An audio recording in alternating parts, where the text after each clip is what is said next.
there everyone, CJF Hotshot here. Let's just get this tier list done. Last time, this is the Flash major story arc tier list, by the way. Last time, we finished off with the New 52, and this time we're gonna go all throughout DC Rebirth up until now. So let's start off with The Flash Lightning Strikes Twice by Joshua Williamson, and I've put that firmly in good tier. Like, it's one of Williamson's best arcs.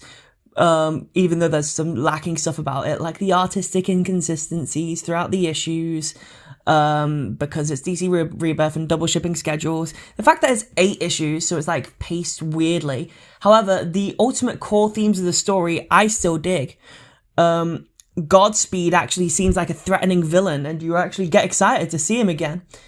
You're gonna regret that when you get to the later stories, but this is good setup. So yeah, honestly, Lightning Strikes Twice is a good trade, and the main artist, Carmine Di Giandomenico, does really well. And then we get into Volume 2, which is The Speed of Darkness. I've also put this in good tier. Like, I enjoy it enough, you know? It consists of Barry and Ace's first time as partners, basically, and we even see Wally West for a bit. Basically, Wally saying to Ace, look, one day Barry's going to challenge you to a race. Barry hasn't challenged Ace to a race yet, that's besides the point. But basically, encouraging Ace to stay on track with Barry after he got manipulated by Thorn for a bit. And it's like setting things up for later in the run when we get to finish line. Rogues Reloaded, Volume 3 is also in good. It's just a solid story, right? Like, it's probably the best Barry versus the Rogue story ever. Probably the best story for the Rogues, if I'm being honest, because they actually look competent, and it doesn't make Barry look incompetent. So yeah, it's a nice balance, I think. And of course, like, we have probably the most consistent art in this arc, even though the last issue of the Captain Cold stuff is a bit But then we come back to, like, later in the arc with, like, Daniel West and Jesus Marino. We're doing this by trades now. Like, DC Rebirth, like, does it by trades instead of story arcs. So I'm going to do it by that. Next, we've got The Flash running... Well, no, we've got the button. We've got the button. I don't like the button. But then again, who does? Well, I put it at the bottom of good, right? Like, it's not terrible. However, it's based off of a book I don't like, and then it crosses into Tom King's Batman run, so yeah. The Flash parts are good, with, like, Barry and Jay Garrick coming back for a bit, and the fact that the Flash issues are drawn by Howard Porter. So that, like, bumps it up. But, like, yeah, it's just not fun, you know? It's like, you buy it for the art and the Jay Garrick page, I'd say. Next, we've got Volume 4, Running Scared. This is Williamson's best story arc for this book, probably. Running Scared is some solid stuff. Like, we're talking a lot of consistent artwork between Carmine Di Giandomenico and Howard Porter, with a bit of roughness at the end. But the key parts are done by some of the greatest, like, some of the better artists of the run. That's pretty cool. And of course, it's just, like, really good writing for Eobard Thawne, and we kind of see Barry actually getting repercussions for acting like a dickhead in the Justice League run by Brian Hitch, and in previous Flash runs and this Flash run. So it's actually seeing Barry get, like, repercussions for having a bit of an attitude, acting standoffish. So yeah, I've put that in spectacular. And then we contrast into the worst arc that Williamson has ever done, The Flash Negative. I hate this book. I hate The Flash Negative because you change your power sets, you make him act more like a dickhead, which is just like, that's what Running Scared was trying to make him not do. And then you, like, rewrite all that and just saying, yeah. And then the art is just, like, inconsistent as hell, which, like, I expect. It's DC Rebirth. But, like, there's no selling point for this for me, other than Ace West gets a bit more character than usual from Williamson. Like, he's actually willing to stand by Barry. But yeah, and it's just not fun. I don't like it much. I don't like it at all, actually. Like, it's on the same level as, like, Out of Time and Ignition. And I hate those books, so... but it does pick up a small notch in Cold Day in Hell. Not much, but like a small notch. And Cold Day in Hell still continues the negative arc, and then when it ends, we get a Iron Heights story because Barry's been fired and working into Iron Heights. Like, with Cold Day in Hell, you buy it for the art. You don't buy it for the story, because, like, the story is just kind of shit. And I will say, this is the last time we see amazing Scott Kolins artwork. The rest of the time, throughout Williamson's run, Scott Kolins, oh, my guy, Scott Kolins has had a fall from grace. Let's just say that. That's coming from someone who loves Scott Kolins' earlier work. Like, this is the last time we see, like, good stuff from Kolins. But we soon pick right back up and going into Perfect Storm, which is good enough. It still has all the DC Rebirth artistic problems, but it's actually like circumvented by a good plot. We get Wally West back for a bit, and he like really takes charge. And Carmine Digiandomenico is here for the last time, from what we know, at least at this part of the book, which is a bit of a shame. But you know, he ends the book on a high note. And ultimately, Gorilla Grodd is presented as a great threat.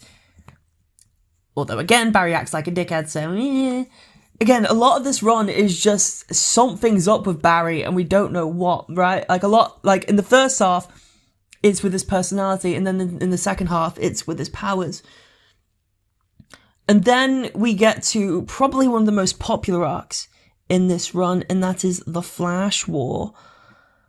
What do I think of Flash War? Well, I think Flash War is good. Like, this is the first arc that doesn't have bad art, right? Like, we have a Scott Kolins prologue and a Scott Kolins epilogue. Like, the core arc itself, all done by Howard Porter, all done really well. Like, there's no blunders. It's just a straight up event arc where they actually managed to get the schedules together. And it actually builds tensions high, and what I will say is that when you're reading it, you are hooked. And of course you get Bart back, and Jai and Ire back in flashbacks, and Zoom back. Like, it really makes you happy to be a Flash fan.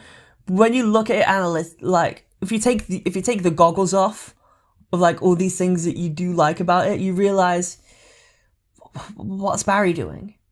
Why is he going in conflict with Wally this much? Why is Ace mad at Barry again? It's just resetting the status quo to where it was last time, and it's annoying.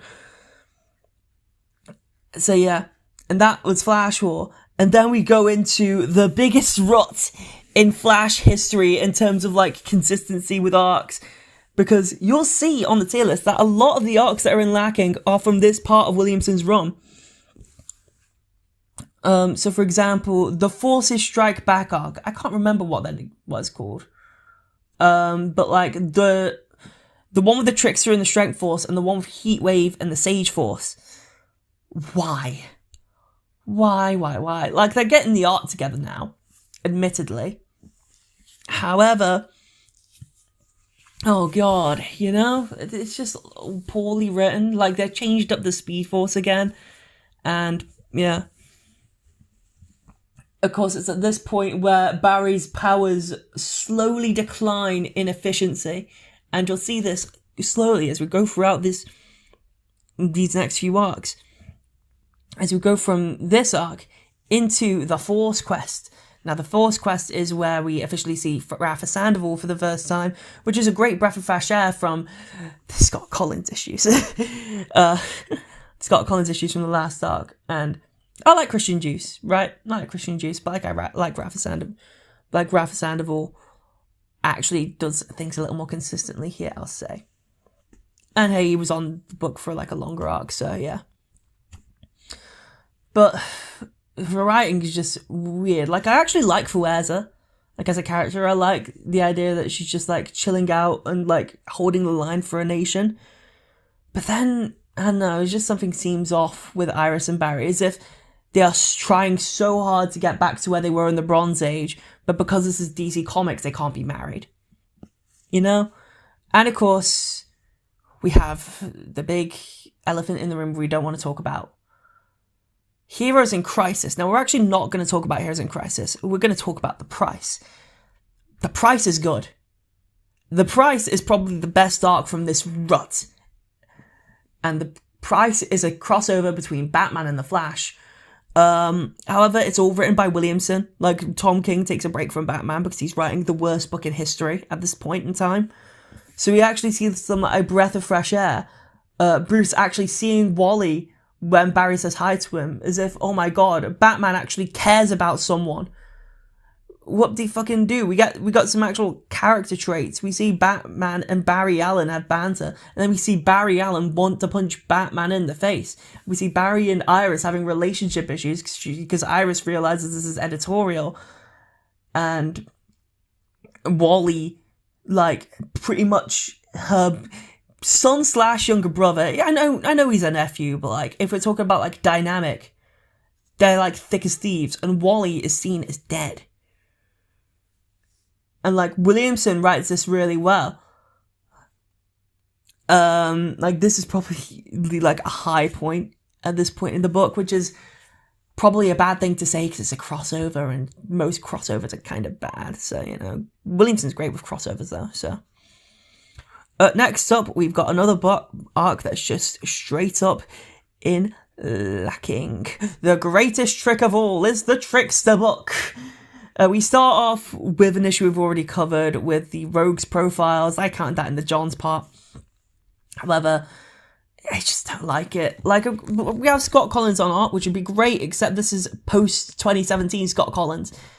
So it just ends up falling flat. And we see Barry's lack of power, like, taking full effect.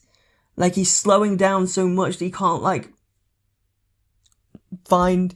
Like, he's, like, noticing the drag now. Like, he's noticed something was up before, but now he's noticing the drag, which is just a bit annoying. And just when you think things are, like, ramping up, like, Barry's power loss is going to get into a head point, for 3 months, the arc ends, and we get into Flash Year 1. We're just going to, like, stop at the Greatest Trick of All, and we're going to go into Flash Year 1. And the Flash Year 1 ends up in the same tier as the Greatest Trick of All. It's in lacking. I don't like origin stories much, right? Like, Born to Run is probably, like, the biggest exception to the rule, because we hadn't seen Wally's origin played out since the Flash 110. So with Born to Run, it was a necessary reinvention. However, Barry Allen has had a bunch of origins since he's been revived. We've had the Secret Origins book, like Secret Files. No, had the Flash Secret Files. We've had the Flash issue 0.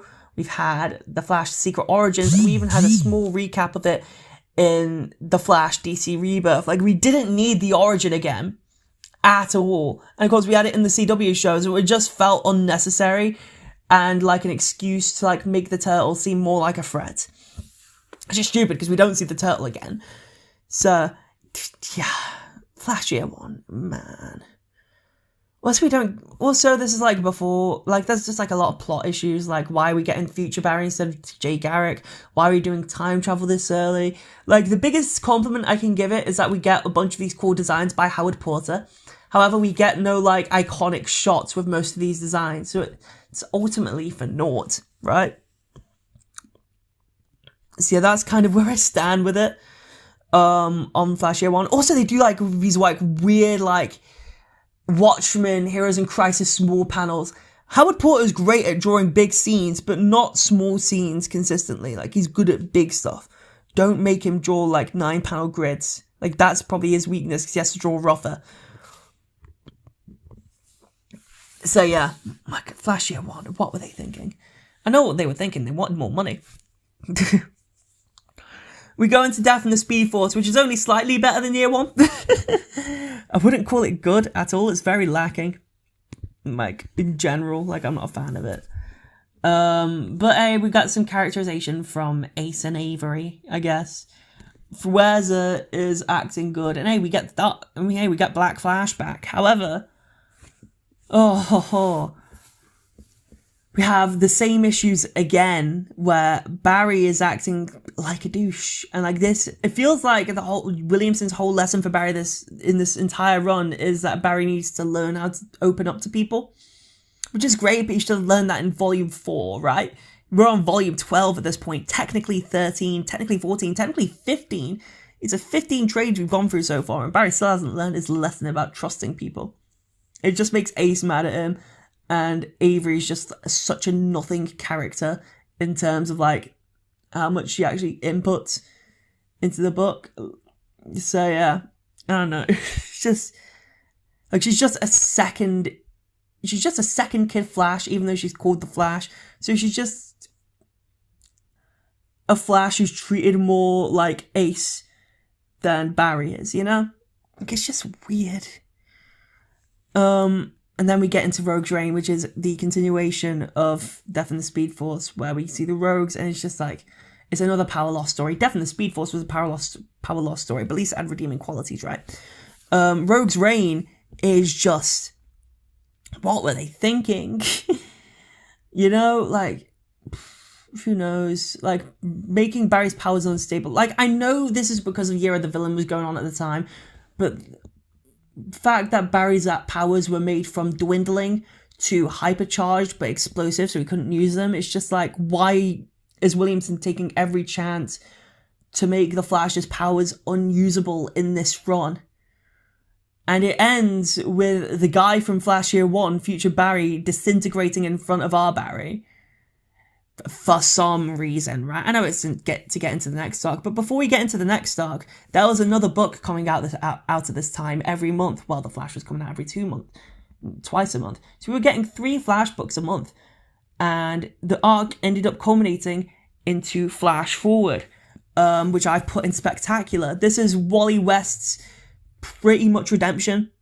Like, this is him learning to cope, learning that what happened to him by Tom King wasn't his fault, and we'll see more of this again later, right?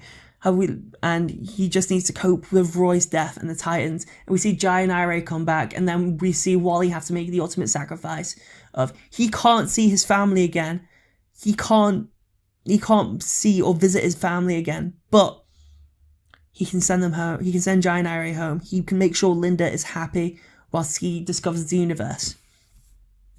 And so he sits on the Mobius chair, and we wait for Death Metal. We wait for Death Metal.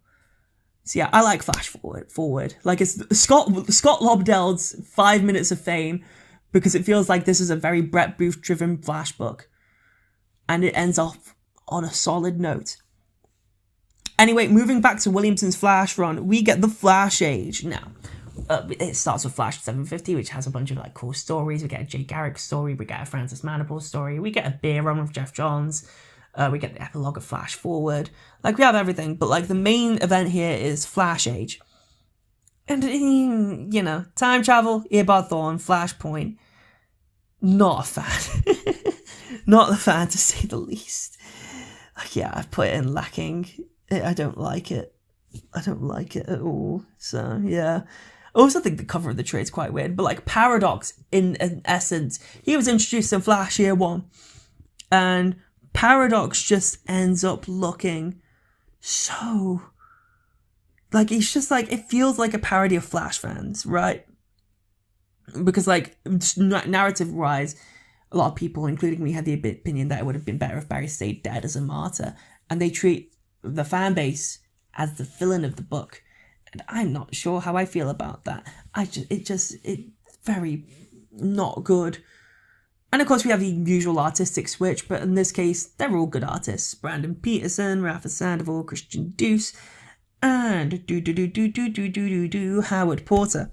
Like, they're all solid choices. However, then we have to go back to Flashpoint and Eobard Thawne. I'd say that Eobard Thawne's cool, but like, yeah, I had like a huge issue with this time. It's just like, if Professor Zoom can take this guy out, why can't you just rally the JLA or rally someone else in the 25th century? That's what, you know. I don't know. It just seems very contrived. However, this is the last bad arc, luckily, because now we're getting into Finish Line, and Flash Finish Line is solid. Like, yeah, Flash Finish Line's in good tier, definitively. Because even though we still have the same trappings as artists, this feels like everyone that Williamson worked with on the second half of the book, pulling in their A game, except for the most part. And Williamson actually ends it off on a high note, with Barry actually having learnt his lesson. The Flash family coming back. We saw Impulse come back in the Flash War, and he didn't come back to the Flash book until now because he was on Bendis Lock. Imagine being on Bendis Lock. Ew, I know, right? So yeah, we get Bart back finally, and we get Jay back, we get Jesse back, we get Max back. Everyone's in this book except Wally. Yippee! We also get, but like, you know what? We will count Speed Metal into this because, as far as I'm concerned, it's the epilogue to Flash finish line. I think Joshua would agree. We do see Wally reunite with his family, and we see him rush off into the final half of Death Metal. Now, oh boy, yeah, we still have a little ways to go. We still have to get to the current era, now that Williamson's gone and left on a high note, but had a significant downpour of duds. What are we looking at now? Well, first off, we had a filler arc by Kevin Shinnick called Watch This Ring, and it's a solid story overall, showing Barry Allen as a chemist. We get the usual artistic experimentations with the Flash double shipping at the time and the last time of the time. And overall, it's just quite nice of an arc for Barry Allen to like leave off on, I think. Like, we get him to fight Doctor Alchemy. Barry's powers are actually in full ignition. And even though there was an excuse of like, he loses his powers, it turns out, no, he doesn't. It's just that his suit nullifies them, so he has to switch his suit. Luckily, he has 5 of them. So yeah, it was quite nice. It's a quite cool arc overall. Like, it's not brilliant, it's not spectacular, but it's good, right? And then we get the Flash, the blink of an eye, the first arc by legendary Flash writer Jeremy Adams. Legendary because I said so. And that's right. You know where I put this. I put this in top notch. It's the only non-Wade book up there. That's how good this is. I love this so much. And I get that it's nostalgia goggles and the fact that Wally came back and the fact that I saw everyone, right? But this felt like a return to form for the Flash book to me. Like, and the franchise. And with Wally back, it just felt so cozy. And Wally actually, just like in Flash Forward, actually managed to get over all of like, well, not necessarily get over, but like move forward from the trauma of the previous 6 years of the Flash book and actually move forward into the next chapter of his life, which we see in the Flash Eclipse, which we're also going to count the two-parter from the summer of that year. Yeah, I like Eclipse. I like Eclipse a lot. We get to see Jai and Ire. Wally gets a job. We get some art by Will Conrad and Fernando Pasarin and even Christian Dees for a bit. It's just a nice return to form. Wally's happy. He's just happy. We get the return of the 90s and Blackest Night suits. It's mainly the Blackest Night suit now, but like, you know, what are you going to do? And it's just a great time. We get Jai and Ire back, like Wally, Linda, and his kids. And we even end off on a cliffhanger with Linda having powers. And Wally feels like an emotional through line in this book because he was like chosen by the Speed Force to defeat Eclipso. And then he uses a surge in his body they got from the last arc and implanted it into Jai to give him his powers back. Yeah, that was lovely. And we move on into Dark Crisis. And we just had the last issue of this, like, last week when we're recording this. And yes, we're keeping it in the same tier. We're keeping both of these arcs in Spectacular, I assume, because, yeah, it's in Spectacular. Did I put Eclipse in Spectacular or did I put Eclipse in Good when I made this? I put Eclipse in good. All right, that was like, yeah. In hindsight, Eclipse isn't good because there's like a bit of a mini drought, but like Dark Crisis part, right? Definitely in Spectacular, and it's not even technically over yet because we still got Warzone coming out. But I love this a lot. Like, read the Flash now. Flash like 786 just came out this week. You're gonna love it. Okay, that is my plea to you. And then next time, who knows? Like, we're getting a wrestler arc. The Flash has just been announced double ship. Things are looking bright for the future of the Flash. Okay?